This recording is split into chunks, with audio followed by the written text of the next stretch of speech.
لیکن اگر آپ کو مسئلہ نہیں تھا تو پھر کون تھا جس نے گجرانوالہ میں حاضر سروس جرنیلوں کے نام لے کے ان کے بارے میں کہا تھا؟ پھر کون تھا جو فلیٹیز ہوٹل کی تقریر کے دوران کہہ رہا تھا کہ میں ان کی اکاؤنٹیبلٹی کروں گا؟ پھر انہوں نے آپ کے چھوٹے بھائی کو بلایا، اس کے کان کھینچے اور آپ کے منہ کو ایسے خاموشی لگی کہ آپ اب نام بھی نہیں لیتے، اور انہوں نے کہا کہ اب مریم نواز بھی اپنے والد کے ساتھ موجود تھیں۔ اب تاثر تو یہ ہے، یہ انٹرنیشنل میڈیا بھی لکھ رہا ہے کہ آپ ڈیل کے تحت آئے ہیں، آپ کے مخالفین کو ہاتھ پاؤں باندھ کے آپ کو جتوایا جا رہا ہے۔ تو مریم نواز کے لگی جی نواز شریف کی ڈیل جو ہے وہ پاکستان کی عوام کے ساتھ ہے۔ اب شریف خاندان میں پریشانی کا عالم یہ دیکھیے کہ اس حوالے سے انہوں نے کہا جی میں سمجھتا ہوں الیکشن نتائج کو تسلیم کرنا ضروری ہے۔ جی بالکل ضروری ہے، آپ جیت جو رہے ہیں، اور اندازہ کریں کہ اون چودھری آج لاہور کے ان کے امیدوار جو ہیں وہ دھاندلی کے الزامات لگا رہے تھے۔ اور پھر اگلی بات سنیے، مسلم لیگ نون کے کیمپ میں گیا، ویڈیو موجود ہے میرے یوٹیوب کے اوپر، آپ دیکھ لیجئے کہ وہاں پہ نون لیگ کے کیمپ میں وہ مسلم لیگ نون کے کارکنان یہ کہتے ہوئے دکھائی دیے کہ اون چودھری جو ہے وہ ہمارے امیدوار نہیں ہیں۔ اب کیا ان کو یہ یقین تھا کہ اون چودھری ہار جائیں گے؟ کیا اون چودھری کو پھر نواز شریف اور مریم نواز سے ملاقات کے لیے کیوں جانا پڑا؟ اس کو بھی چھوڑ دیتے ہیں۔ وہ آئی پی پی کے جو امیدوار ہیں ہمایوں اختر خان، وہ نون لیگ کے امیدوار کے اوپر دھاندلی کے الزامات لگا رہے تھے، اس کے آپ اندازہ لگا لیجئے کہ یہ چیزیں کس طریقے سے۔ اور پھر آج انٹرنیٹ کی بندش کو لے کے مختلف جو سیاسی جماعتیں ہیں، اس تحریک انصاف نے خط لکھا، پھر پیپلز پارٹی نے باقاعدہ طور پہ چیف جسٹس سے مداخلت کا مطالبہ کیا، انہوں نے پیٹیشن بھی دائر کی۔ لیکن ذرا اندازہ کیجئے اسلام آباد کی پریشانی کا۔ وزیر اعظم صاحب یہ فرما رہے تھے انوار الحق کاکڑ کہ جناب یہ جو مجھے نہیں پتا کہ موبائل فون کی بندش سے شہریوں کو کیا مشکلات ہیں۔ ظاہر ہے میں نے ایک بات کی کہ جب پاکستان کے فیصلہ ساز پتھر کے دور کی سوچ رکھتے ہوں تو پھر پاکستان کو آپ 21ویں صدی کی سوچ کے مطابق کیسے ڈھال سکتے ہیں؟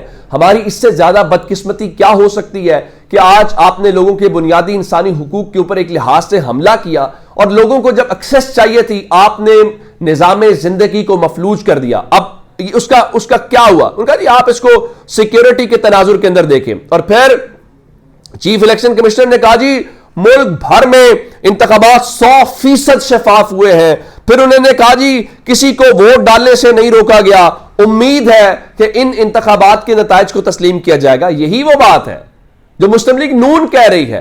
اگر اتنے ہی صاف شفاف اور اتنا ہی سب کچھ تھا، اس کی شفافیت کے اوپر تو اسی وقت سوال اٹھ گیا تھا جب آپ نے ملک بھر کے اندر لوگوں کی جو کمیونیکیشن ہے اس کو مفلوج کر کے رکھ دیا۔ اور یہ ساری باتیں اپنی جگہ کے اوپر ہیں، ایون آپ نے اس الیکشن پروسیس کے اوپر وہیں پہ سوال اٹھا دیا، اور پھر ان سے جو انٹرنیشنل میڈیا ہے وہ سوالات کرتا رہا سکندر سلطان راجہ سے، انٹرنیٹ اور وہ سب بندش کے اوپر۔ لیکن ظاہر ہے اس سوال کے جواب کیا ہو سکتا ہے آئیں بائیں شائیں کرنے کے علاوہ؟ اور انوار الحق کاکڑ جو ہے وہ بھی اس کامیاب انعقاد کے اوپر قوم کو مبارکباد دیتے ہوئے دکھائی دیے۔ بالکل ٹھیک ہے، آپ کو مبارکباد دینی بھی چاہیے، اور جب چیف الیکشن کمشنر یہ کہہ رہا ہو کہ پولنگ کا وقت نہیں بڑھایا جائے گا، کوئی تجویز زیر غور نہیں ہے، انہوں نے کہا موبائل بندش کی وجہ سے نتائج کے اوپر کوئی فرق نہیں پڑے گا۔ جب اس قسم کی اپروچ ہو آپ کے جو فیصلہ ساز ہیں تو اس سے آپ اندازہ لگا لیجئے پھر ملک ترقی کیسے کر سکتے ہیں۔ اب آتے ہیں اس بات کے اوپر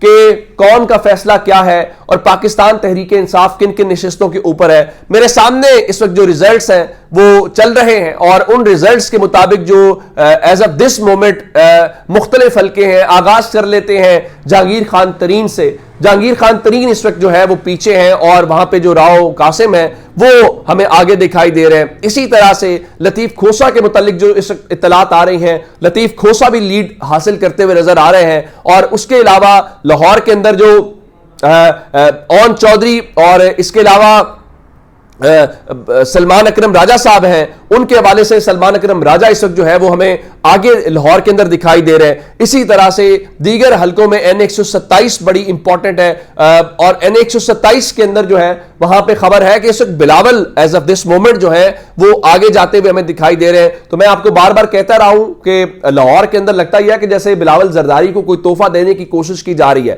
لیکن یہ ساری باتیں مختلف جگہوں کے اوپر, اور خاص کر جو سیالکوٹ کا حلقہ ہے جہاں پہ خواجہ آصف اور ریحانہ امتیاز صاحبہ ایک دوسرے کے مد مقابل ہیں, وہاں پہ اطلاعات یہ ہیں کہ اس وقت جو رزلٹ وہاں پہ ہمیں اناؤنس ہوتا ہوا دکھائی دے رہا ہے وہ جو ہے ریحانہ امتیاز صاحبہ وہ برتری حاصل کیے ہوئے ہیں. اور اس کا مطلب یہ ہے کہ خواجہ آصف جو اپنی آخری کی اننگز ہے اس اننگز کے اندر ان کے لیے جو پریشانی کا سامنا ہے, تو اب دیکھتے ہیں کہ اس ساری صورتحال کے اندر ابھی چہمگوئیاں ضرور ہیں, لیکن ہم آپ کو گراؤنڈ سے بھی اپڈیٹ کرتے رہے. ابھی بھی چیز کوئی ایسی نہیں بتانا چاہتے جو کریڈیبل نہ ہو, جو مستند نہ ہو. اس کی وجہ یہ ہے کہ آپ تک جو بات پہنچائیں وہ مستند ہونی چاہیے کہ آپ ہمارے اوپر اعتماد کرتے ہیں, اور آپ کے اسی اسلام آباد سے میرے پاس آ رہی ہیں چیزیں. اسلام آباد سے جی اس وقت بھی پاکستان تحریک انصاف جو ہے علی بخاری جو ہے وہ آگے دکھائی دے رہے ہیں, اور راجہ خرم نواز N48 کے اندر پیچھے دکھائی دے رہے ہیں. اسی طرح سے دیگر حلقوں کے اندر بھی یہی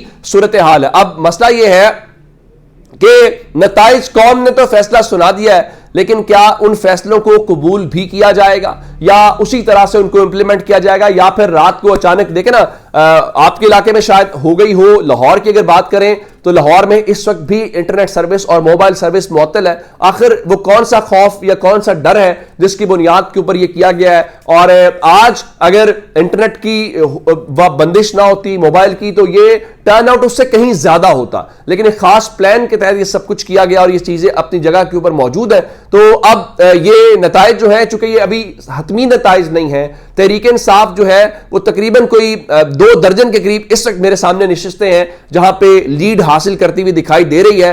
تو ابھی ظاہر ہے کہ یہ بھی چیزیں اوپر نیچے ہوتی جائیں گی, ہم آپ کو لمحہ بلمحہ آگاہ کرتے رہیں گے, اور ساتھ ساتھ جو نتائج ہے وہ آپ تک ضرور پہنچاتے رہیں گے. یہ انشاءاللہ سلسلہ جاری رہے گا. آپ ہمارے ساتھ جڑے رہیے اور اپنا بہت سارا خیال بھی رکھیے, اور ہمارے لیے بھی دعا کیجیے. اپنا بہت سارا خیال رکھیے گا. خدا حافظ.